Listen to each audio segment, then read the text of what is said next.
Donc, un beau bonjour aux gens qui sont déjà branchés. Ce ne sera pas très long, il reste 3 ou 4 minutes avant que ce soit le début de l'atelier.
Donc, en attendant le début de l'atelier, vous pouvez peut-être nous envoyer un petit message dans le clavardage pour nous indiquer votre nom, de quel conseil vous êtes, de quelle région de la province. Donc,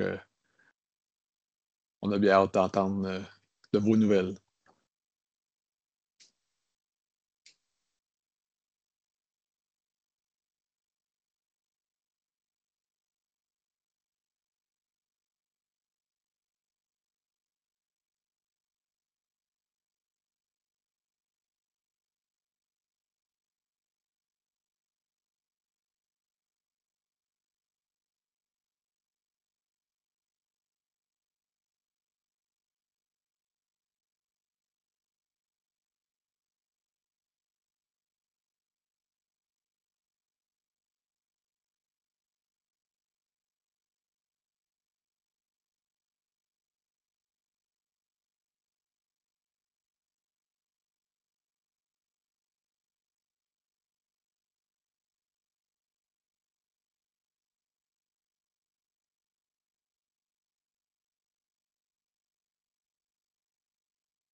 Donc, un beau bonjour à tout le monde. Je vous souhaite la bienvenue à cet atelier. Le codage, oui, mais comment l'évaluer avec Amanda Deneau. Donc, je vous présente rapidement notre animatrice. Donc, Amanda Deneau est coordonnatrice en innovation M12 au CSC Providence.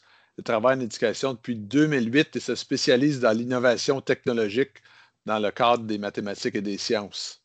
Elle est également musicienne, artiste, athlète et maman, ce qui la tient très occupée, et créative dans tous les domaines de la vie. Donc, je vous présente Amanda. À toi la parole. Merci, Denis. Comment ça va?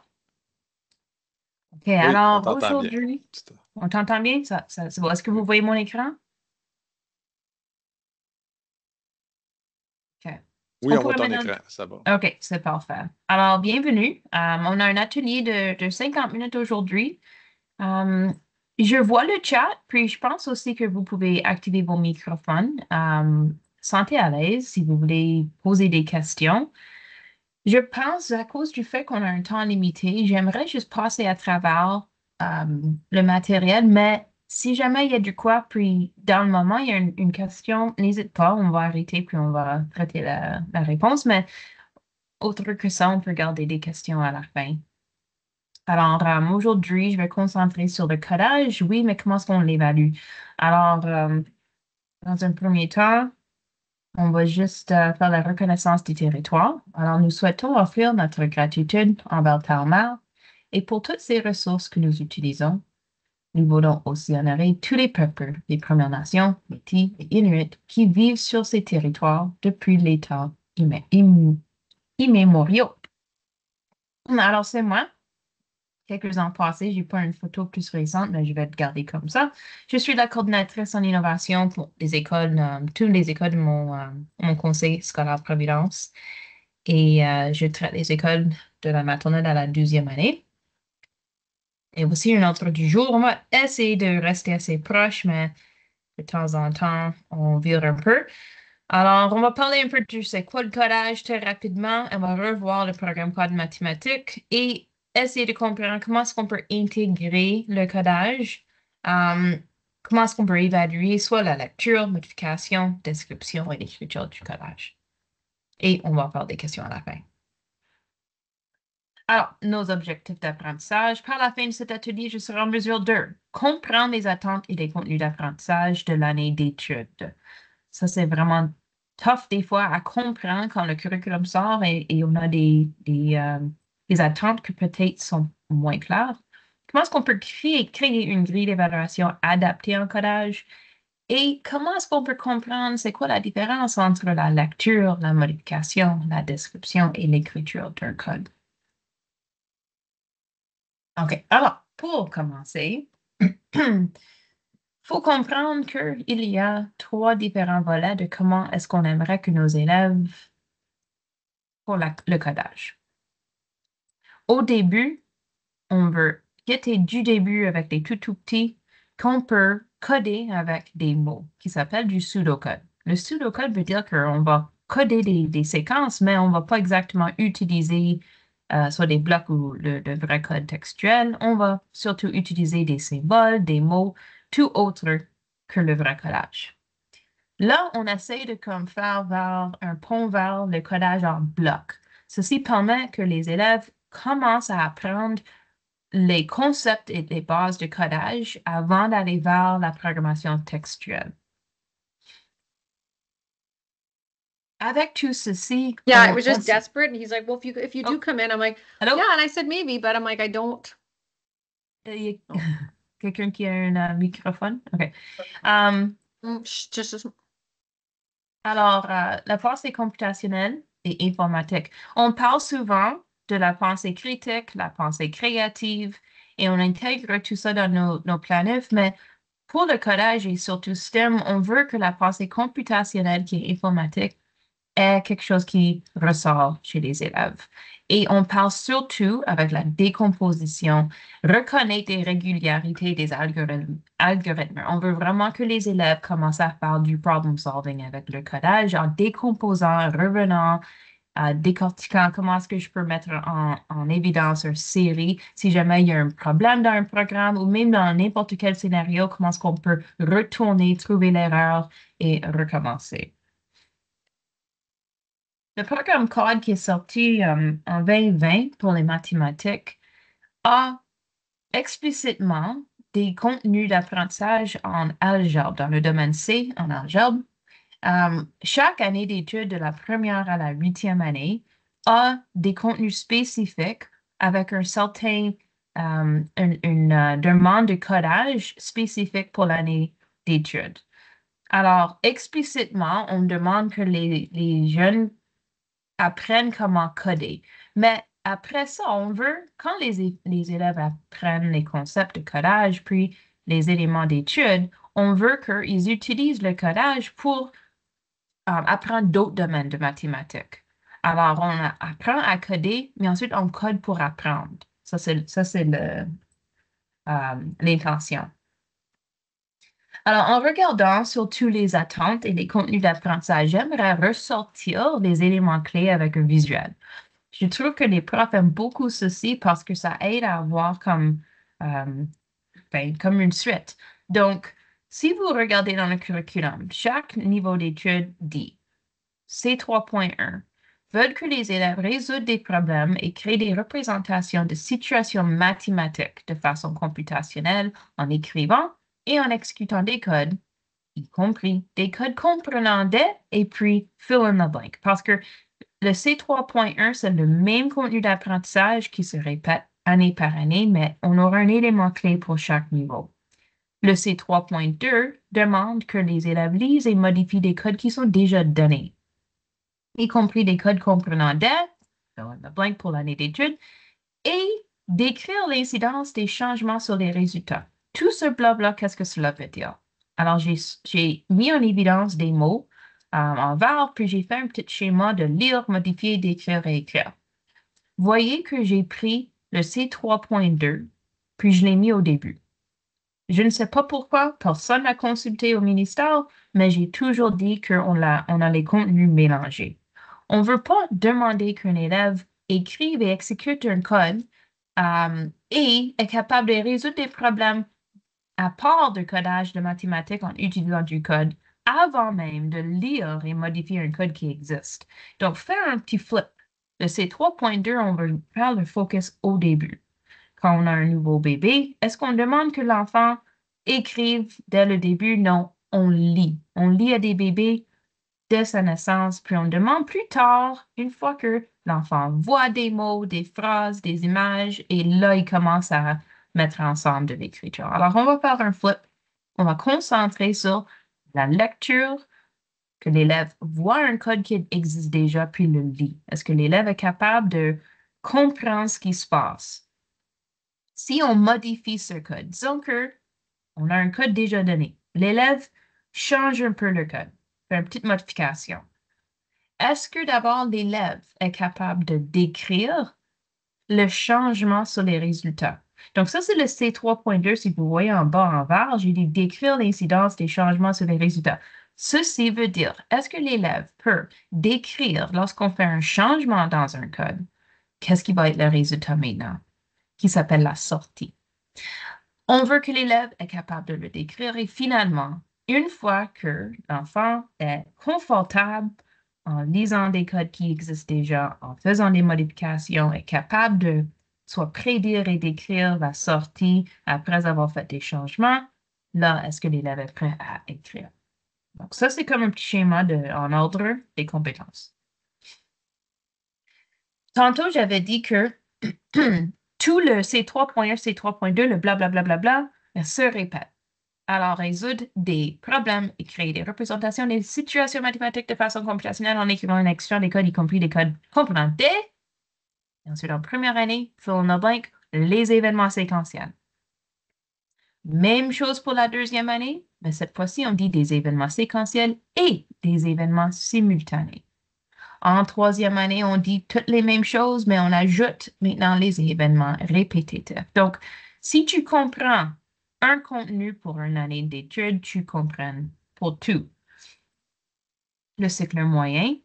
En quatrième année, on demande que les élèves font la même chose pour des événements séquentiels, les événements simultanés, les événements répétitifs et les événements imbriqués. Ce n'est pas avant la cinquième année que ça commence à changer un tout petit peu, puis on laisse tomber les événements. En cinquième année, les mêmes blabla dans les contenus, mais on remplace maintenant avec des instructions conditionnelles et d'autres structures de contrôle. En sixième année, on dit la même chose, des instructions conditionnelles et d'autres structures de contrôle, mais en sixième, on demande que les élèves commencent à faire des codes plus efficaces, ce qui veut dire qu'il y aura moins de blocs ou moins de lignes de code pour avoir la même sortie. En septième année, là, ça commence à avoir des concepts de de sous-programmes et des dénombrements prédéfinis. Qu'est-ce que cela veut dire? On va voir dans une minute. Et finalement, en huitième année, on veut maintenant que les élèves puissent analyser des données et prendre des décisions éclairées basées sur des codes. Alors, ça a l'air un peu compliqué, mais une fois que tu comprends exactement ce que chaque année d'études vous demande, ça devient beaucoup plus facile parce que de lire, modifier, d'écrire, écrire, ça ne change pas. Afin de vous aider, j'ai créé une petite ressource, voici une infographie. Il y a aussi un glossaire, mais je dois dire que l'infographie est devenue de l'art depuis que je l'ai créée en 2020. Les enseignants adorent l'infographie, puis ils disent que ça aide beaucoup. Si vous enseignez un niveau, disons, plus élevé, comme moi, j'ai fait beaucoup la 7e année. Je suis de retour dans mon rôle comme coordinatrice, mais dans les derniers 3 ans, j'étais en salle de classe pour la 7e année. Et pour enseigner le codage, j'ai utilisé l'infographie, mais il fallait que je commence au tout début. Parce qu'en 7e année, je ne pouvais pas m'attendre que tous les élèves ont appris chaque événement parce qu'on sait que les enseignants, de temps en temps, sautent le sujet à cause du fait qu'ils ne se sont pas confortables. Donc, moi, je recommence dès le début avec mes élèves et j'enseigne explicitement c'est quoi des événements séquentiels et jusqu'à la 8e année. Alors, chaque année d'études est capable de retourner à la base pour s'assurer qu'ils ont les bons termes. Alors, j'aimerais juste confirmer, j'ai changé. Est-ce que vous voyez l'infographie qu'on peut donner dans le chat? Oui, on voit ça parce que j'ai changé de tabs, puis je veux juste m'assurer que c'est beau. All right. On va prendre un peu de temps. Je pense honnêtement que ceci est la partie la plus importante pour tous les enseignants. Est-ce qu'ils comprennent c'est quoi tous ces mots-clés qu'on remplace dans le tiret quand je vous ai montré le lire, modifier, et fill in the blank? Est-ce que vous comprenez c'est quoi les blanks? J'aimerais juste poser une petite question dans le chat avant qu'on procède. Première question. Quelle année d'études enseignez-vous? Alors, j'aimerais voir dans le chat où sont mes clientèles. Est-ce que c'est plutôt cycle moyen? Est-ce que c'est plutôt cycle primaire? Alors, si vous pouvez répondre, quelle année d'études est-ce que vous enseignez présentement? 1, 6, 7, 8.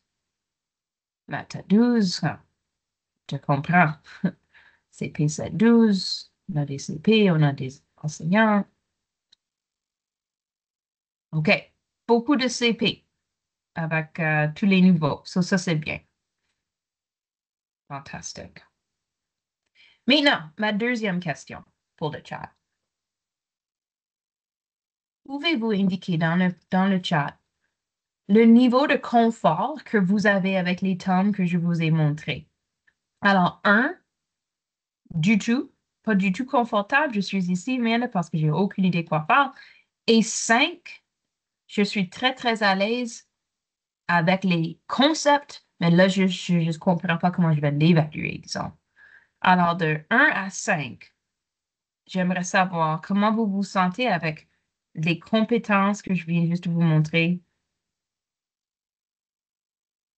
Oh, on a 1,5. OK. Alors, comme je pensais, c'est un peu tout partout. Alors, je vais passer à travers l'infographie de manière assez, pas trop rapide, pas trop lent, mais je vais essayer de trouver un bon rythme.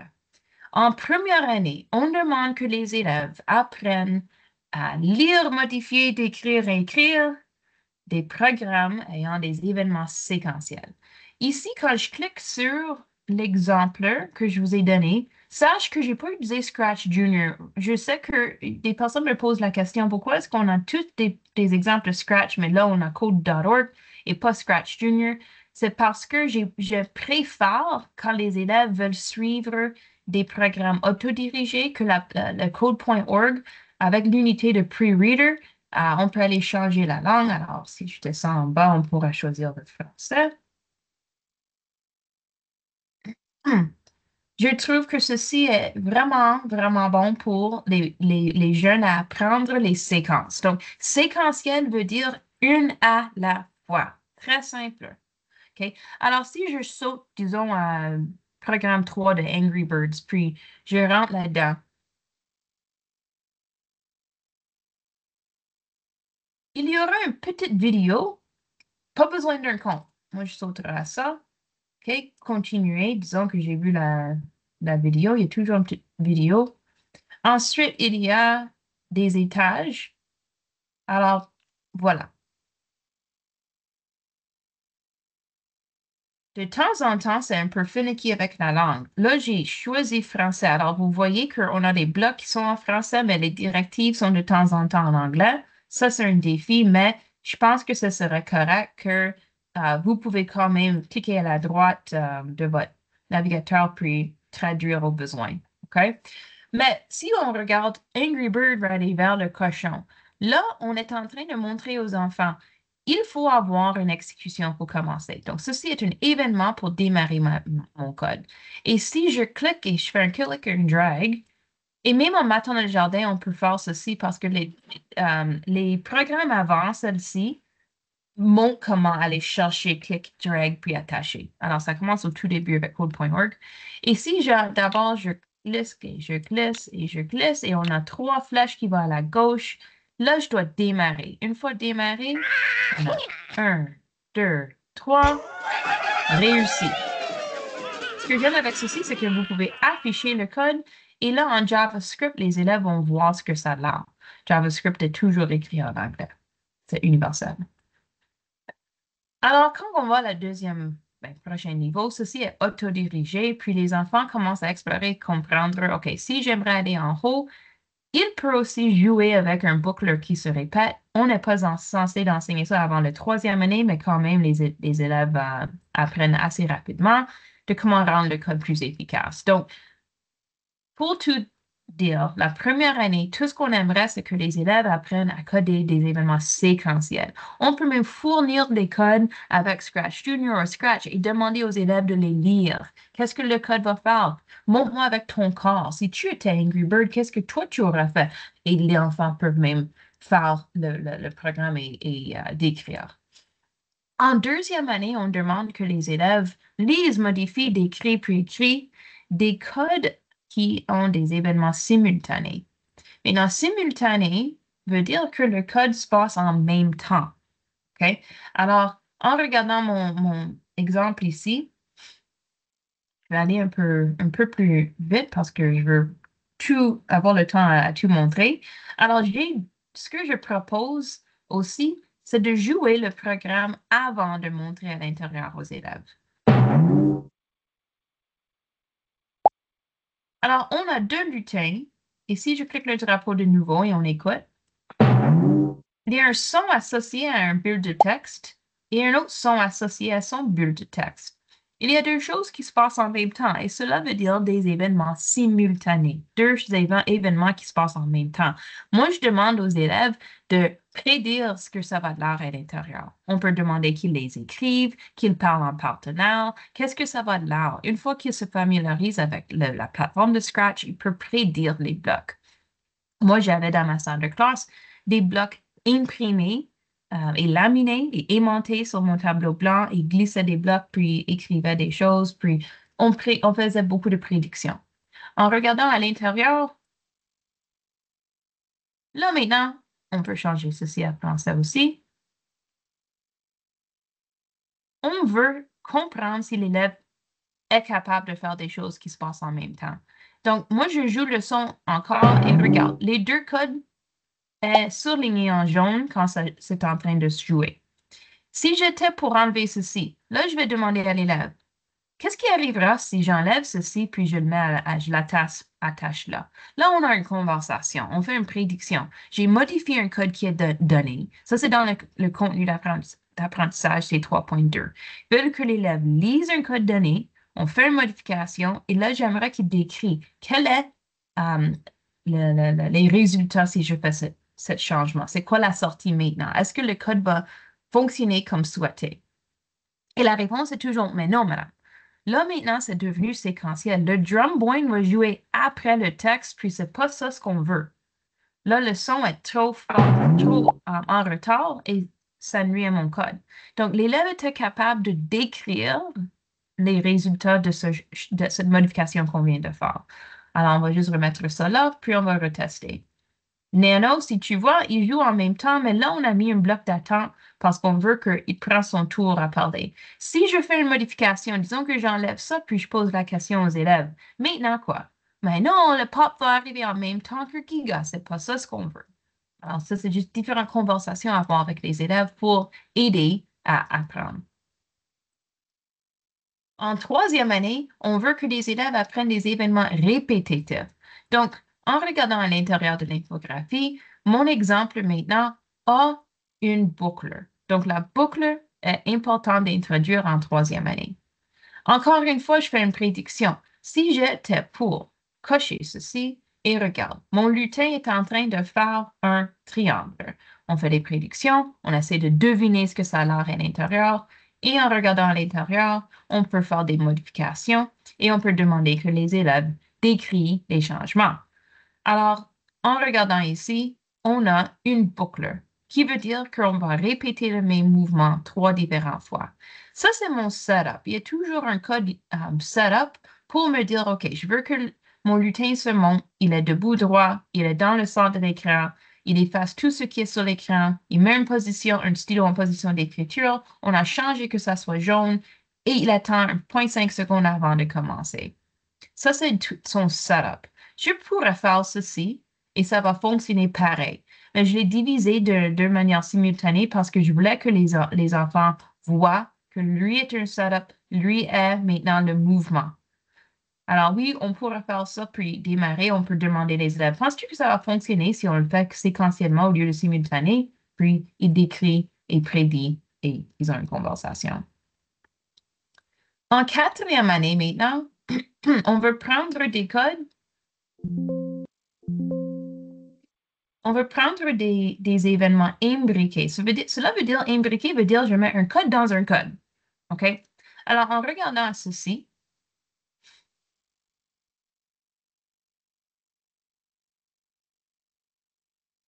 bon, si je regarde à ceci, puis avant de regarder à l'intérieur, là maintenant, mon lutin fait 3 triangles et non pas juste un triangle. De plus, le triangle est maintenant une différente couleur, un peu plus épais. Et j'aimerais avoir une conversation avec eux avant de regarder à l'intérieur du code. C'est quoi votre prédiction? Qu'est-ce que vous pensez? Est-ce que le lutin va changer la taille de son stylo, changer sa couleur? Est-ce qu'il change sa position? Bon, il est au centre de l'écran encore, mais cette fois-ci, il se cache. Alors, est-ce qu'il y aura quel type de bloc le lutin doit cacher? Là, il se montre à la fin. Là, on a 3 triangles. En regardant à l'intérieur, après avoir des discussions avec les élèves, on remarque que le setup est maintenant au début, mais si on regarde de proche, il a changé, que ce soit blanc, un stylo plus épais et il se cache. Maintenant, le même code qu'on avait avant est juste ici. Ça, c'est le triangle. On répète 3 fois qu'ils avancent et puis changent 120 degrés. Un triangle équilatéral a des degrés de 60 à l'intérieur du triangle, mais en codage, les lutins vont faire le grand tour à l'extérieur. C'est pour cela que c'est 120 degrés et non pas 60. Les deux doivent se faire 180 pour avoir des angles complémentaires, mais ça, c'est un side note. Là, ça répète 3 fois. Mais maintenant, quand j'imbrique ceci, le mot imbriquer est le mot-clé en français. J'imbrique ça à l'intérieur. Là, maintenant, j'ai un triangle qui se répète 3 fois, j'aurai 3 triangles. Mais regarde, j'ai laissé celui-là à l'extérieur. Est-ce que ceci va changer la sortie de mon code? Les élèves, ils se parlent et ils disent oui, madame. S'ils ne tournent pas après avoir dessiné un triangle, les 2 autres triangles vont juste s'empiler sur le premier triangle, puis ça va de l'air de seulement un triangle. Ils le disent en 4e année très facilement. Donc, quand je clique le drapeau, les élèves ont raison. Si vous voyez maintenant, mon code est en train d'exécuter, puis j'ai juste, ça a l'air d'un triangle. En remettant ça ici, je peux constater que Pico va faire une rotation de 120 après chaque triangle qui fait en sorte qu'il y aura 3. Sache que 3 triangles équilatéraux fois 120 degrés fait 360. C'est pour cela que mes 3 sont dans un cercle parfait. Donc, en 4e année, on veut que les élèves lisent des codes déjà donnés comme on vient de faire. On veut qu'on fasse des modifications ou que l'élève fasse des modifications et on veut que les élèves décrivent c'est quoi maintenant le résultat, quels sont les résultats sur le changement de la sortie. Et ça, c'est tout avant. Ça, c'est le C3.2. Là, en 5e année, on change de cycle et pas de cycle, excuse, mais on change un peu de concept qu'on introduit les conditions. À ce point, on demande des élèves de comprendre le mot condition. Donc, je fais beaucoup de pseudocode pour introduire ceci. pseudocode qui veut dire des conversations avec des élèves. Alors, des activités comme Simon dit, sache aussi quand vous évaluez ce codage, faites-le, moi je fais la majorité par conversation et observation. Ils peuvent rendre leur production, mais je veux vraiment savoir ce qu'ils comprennent en parlant et en regardant. Donc, Simon dit. Alors, je vous donne un petit exercice, vous pouvez le faire dans votre tête. OK, quand je tape mes mains, alors écoute bien, j'ai un événement. L'événement est quand, c'est comme Simon dit. Quand je tape mes mains, si ta fête, ton anniversaire, la date de ta naissance, tombe entre les mois de janvier et juin, alors, dis ton nom. Sinon, touche ton nez. Alors, je tape mes mains. Il y a des élèves dans la classe qui disent leur nom. Il y a d'autres qui touchent leur nez. On est en train de démontrer des conditions. Ceci est excellent pour le APQ. Tu peux toujours arrêter une leçon pour leur faire bouger. Si tu aimes la pizza, alors fais 5 ponts. Sinon, cours en place pour 3 secondes, etc. Le si alors. Donc, le concept si alors, si alors, si alors. Si tu manges ton souper, alors tu reçois un dessert. Si tu fais tes devoirs, alors tu réussis sur ton test. Si disons que tu portes un manteau, alors tu n'auras pas froid. Alors, le si alors est vraiment important à introduire en 5e année parce qu'en codage, on fie sur les conditions. George Boole, ça c'est un side note, un mathématicien très, très, très, il y a très longtemps, a découvert les concepts d'algèbre et a ressorti le vrai et le faux. Alors, il n'y a aucune grille. Si ceci arrive, alors fais ça. Si, alors, if, then, vrai, faux. Alors, si 4 égale à 4, alors, OK, 4 égale à 4, ça c'est vrai. On parle de vrai et faux maintenant.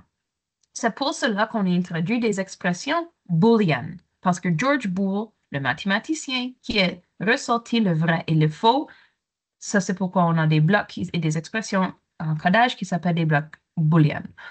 Alors, j'ouvre mon exemple et on aimerait évaluer que les élèves comprennent les instructions conditionnelles en 5e année. J'ai mis un exemple qui a une sortie si l'évaluation de ma condition est vraie. OK? Alors, en regardant ceci, je vais cliquer le drapeau. Dans mon code, je demande, dans mes directives, si on regarde ici, ça dit « Utilise des flèches de direction pour manger la pomme ». Alors, à l'intérieur de mon code, c'est sûr que j'ai des conditions, des événements qui disent lorsque le bouton à la gauche est pesé, se déplacer, etc. Donc, je peux maintenant faire bouger mon lutin. Je veux manger la pomme. En ce moment, il y a une condition qui est en train d'évaluer. On doit évaluer en tout temps, all the time, pas juste quand le drapeau est cliqué, mais en tout temps. Si Stanley touche la pomme, alors il y aura une sortie. En ce moment, la condition est fausse, parce que Stanley ne touche pas la pomme. Et il n'y a pas de sortie. Je n'ai pas décrit une sortie pour que quand la condition soit fausse. L'évaluation de ma condition en ce moment est faux, faux, faux, faux, faux, faux, faux, vrai. La minute que Stanley touche la pomme, ma condition a été évaluée comme vraie et la sortie est sortie. Alors, si je regarde à l'intérieur, j'ai des notes aussi, si jamais ça aide. Alors, voilà. Les conditions se trouvent dans les blocs de contrôle. En 5e année, on veut commencer à avoir les si. Alors, si vous voyez ici, mon expression, c'est un capteur qui dit si je touche la pomme, est en forme de losange. D'autres blocs sont courbés comme ceci. Si vous regardez, c'est courbé, mais lui est en forme losange. Et vous voyez à l'intérieur, c'est comme un casse-tête. Ce sont des expressions booléennes. Alors, les expressions booléennes se trouvent dans des capteurs et si vous voyez, si je touche le pointeur de souris, si la couleur est touchée, si on va ajouter le mot si avant chaque bloc qui est dans cette forme. Si on touche l'espace, est-ce que ça a du sens quand je dis si distance de... Non, ça, c'est pas un si alors. Donc, la forme va vous aider à reconnaître quand c'est le temps de faire une condition. J'ai imbriqué ma condition dans une boucle qui se répète indéfiniment parce que j'ai besoin que ceci soit évalué en tout temps, pas juste quand je touche le drapeau, mais en tout temps. Si cette bloc n'est pas imbriqué, là, OK, on fait un changement. Regarde, on modifie un code qui est déjà donné, ça c'est le C3.2. On fait une modification, puis on va dire aux élèves, est-ce que tu penses que quand je clique mon drapeau, Stanley, la condition va fonctionner? Ils vont dire non. Parce que, regarde, on clique et tu as vu le jaune aller vite, vite, très vite. Cela veut dire que Stanley a besoin de toucher la pomme en même temps que je touche le drapeau. Pas évident. Donc maintenant, si j'utilise mes clés puis je touche la pomme, la condition n'est pas évaluée parce que ce n'est pas bien imbriqué dans le bloc répété indéfiniment. Alors, je vais lui remettre. Et si vous remarquez maintenant, Stanley a une condition, une sortie seulement lorsque la condition soit vraie. Si on touche la pomme, on mange la pomme. Mais en 6e année, on va aller un peu plus loin. En 6e année, on veut utiliser plus de structures de contrôle et rendre les codes plus efficaces. Quand j'ouvre ceci, on va regarder à l'intérieur.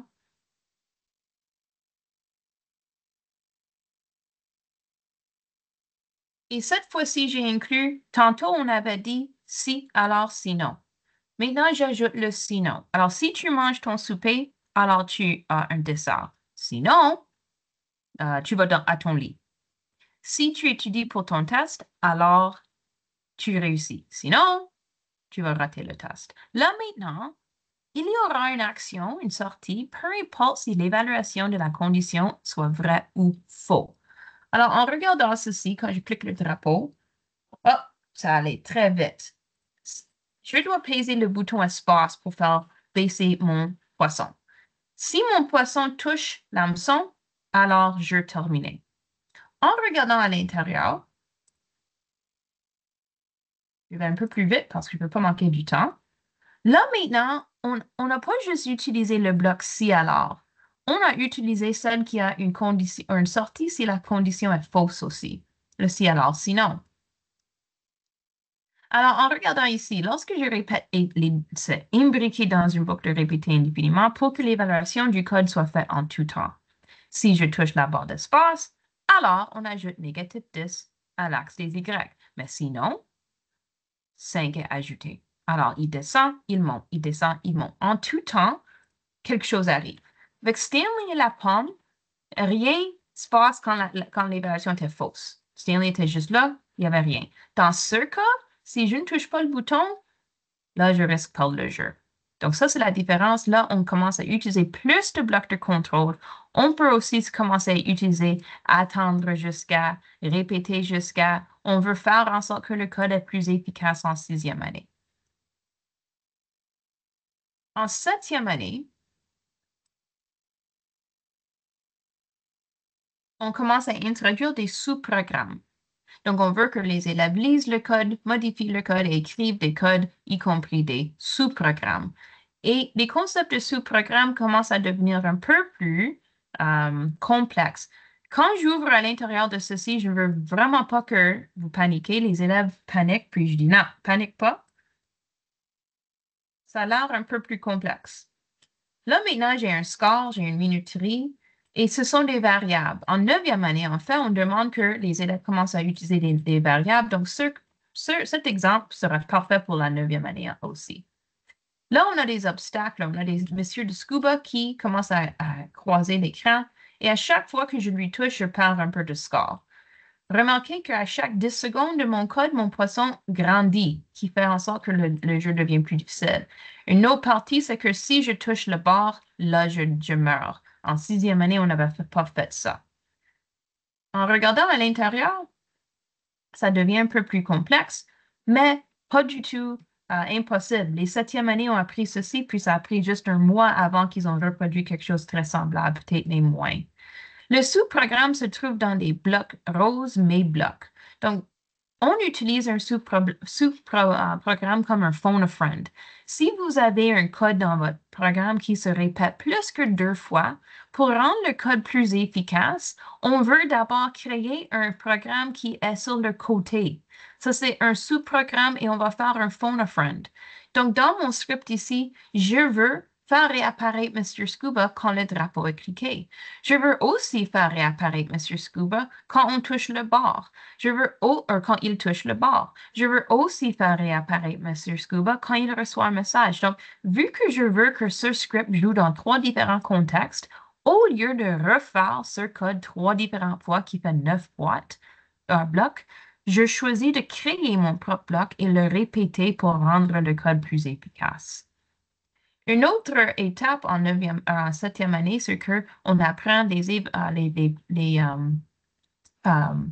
les programmes prédéfinis. OK? Donc, ici, on a dit que si le score égale à 50, alors il y a un résultat.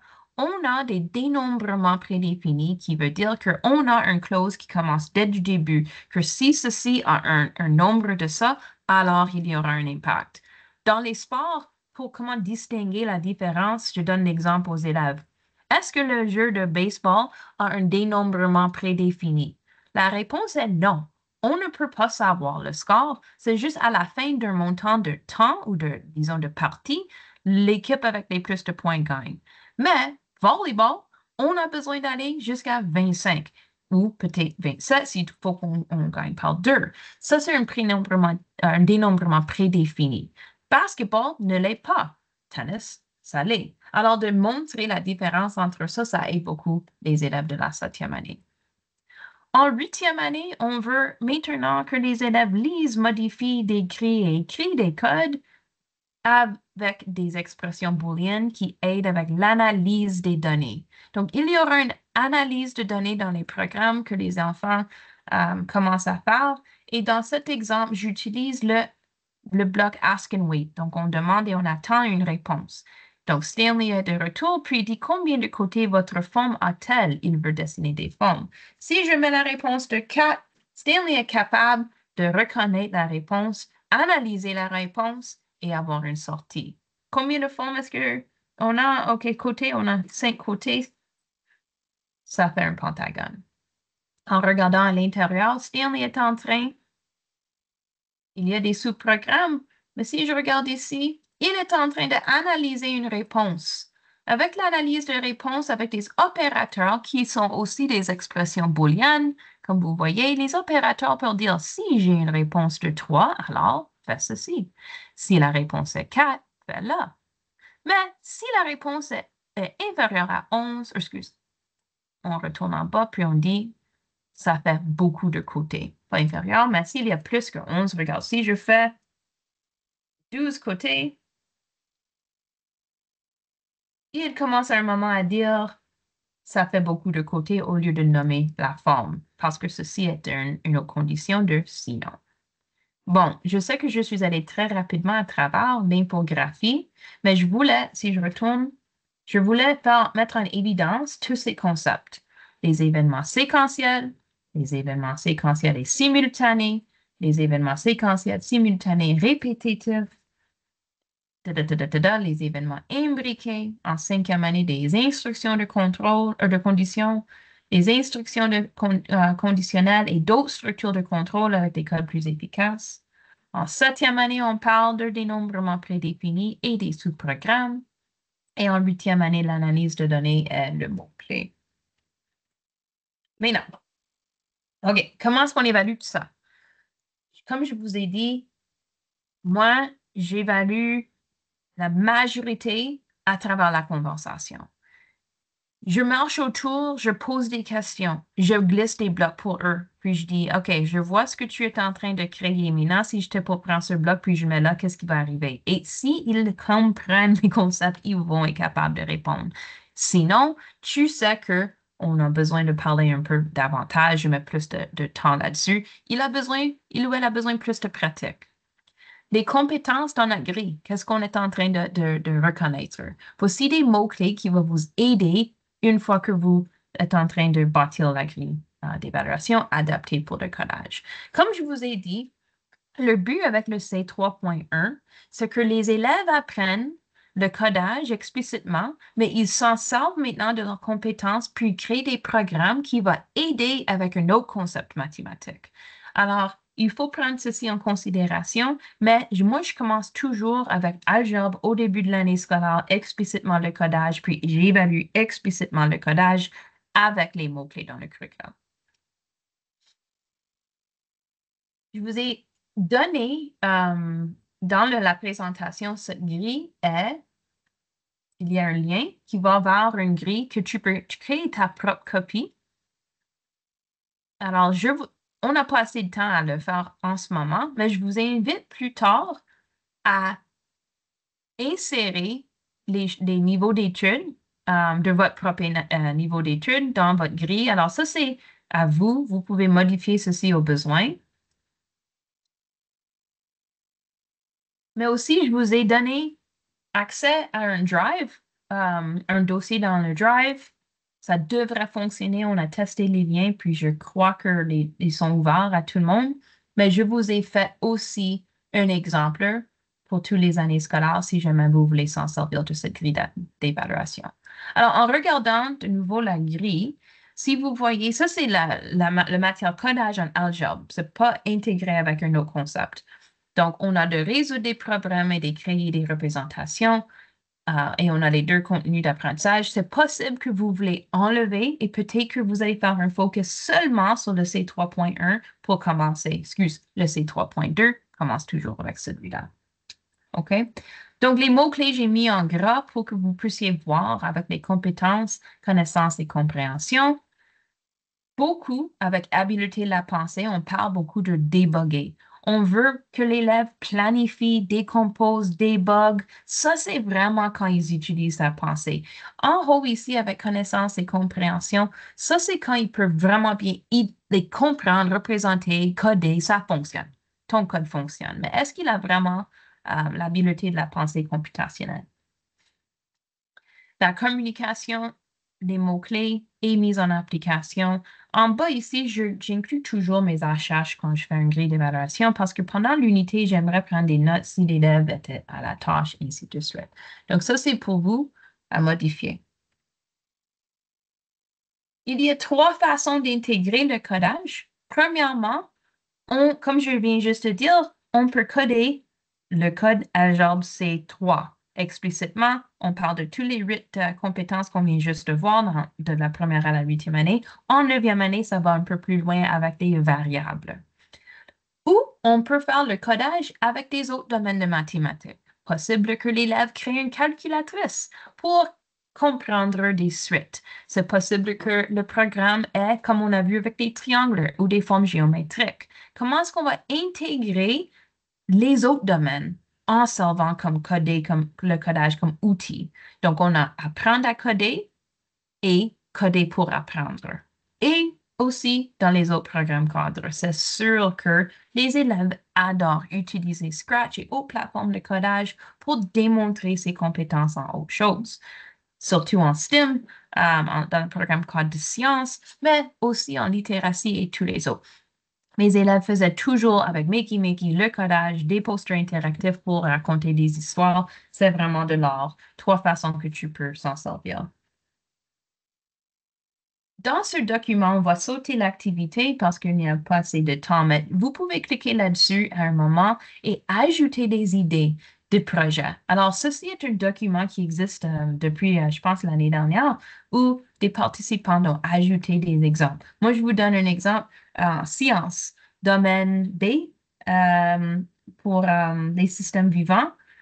On avait intégré le codage avec les 7 enseignements sacrés et la vie et comment les peuples autochtones respectent la nature.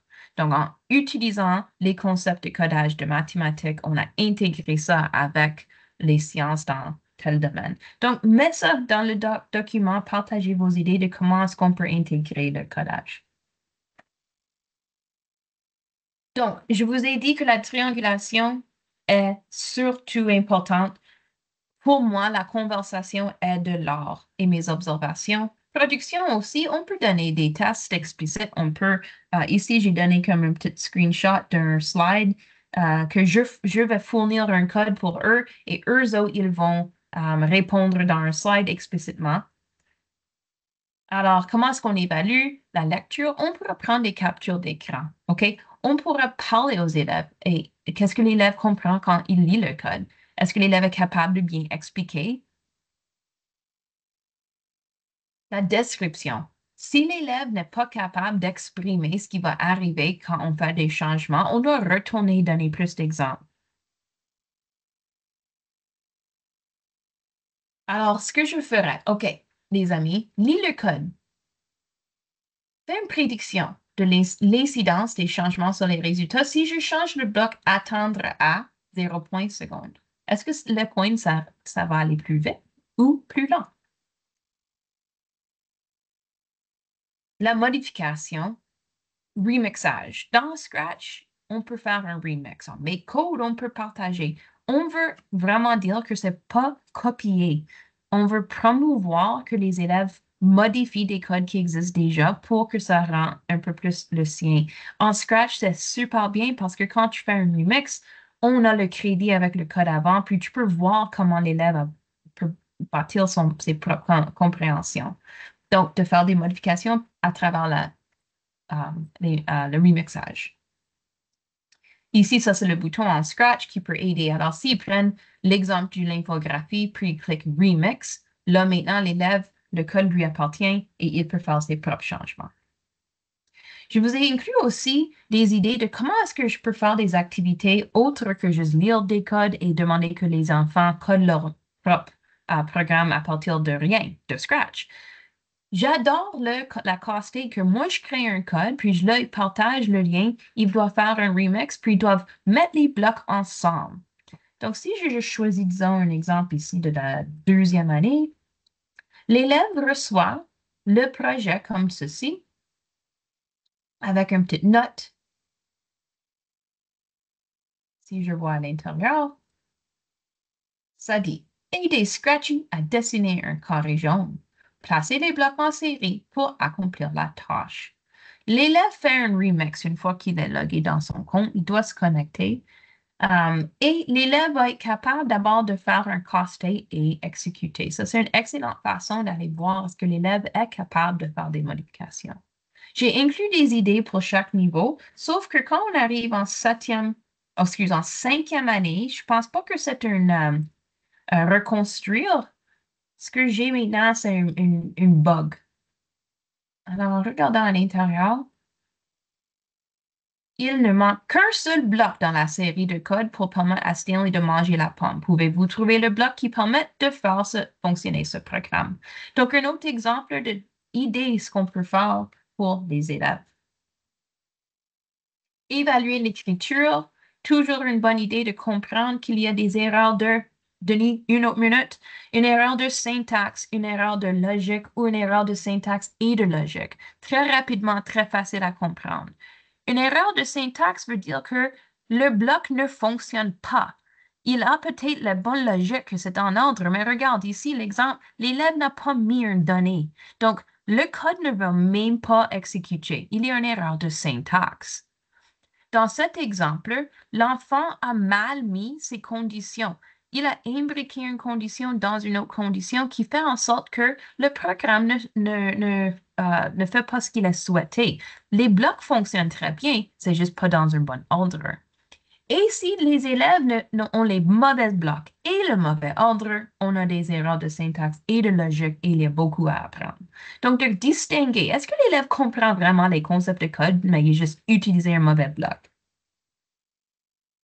Bon, et sur ce, voici le formulaire de rétroaction. Je vois que monsieur l'avait mis dans le clavardage. Je suis désolée si je suis allée un peu plus vite, mais j'ai beaucoup à partager et j'espère que ceci vous avait aidé à comprendre un peu plus les compétences.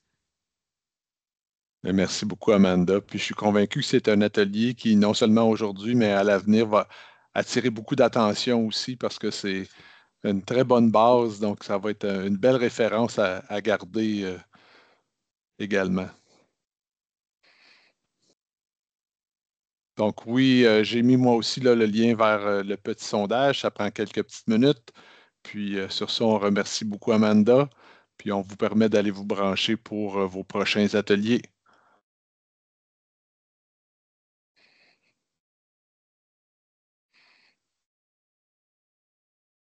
Denis, est-ce que le lien vers la présentation sera avec l'enregistrement? Si tu peux nous l'envoyer, ben, tu peux le mettre dans le clavardage. Dans le fond, le clavardage, Je vais faire les- ça tout de suite. oui. Même si les gens quittent, ils vont quand même avoir accès, là. Je vais le mettre dans le. C'est que je vais faire. Et forcer une copie.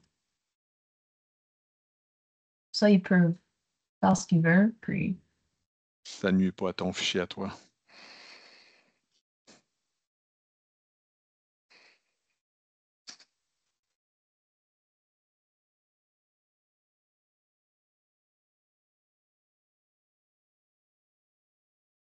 Bon, voilà.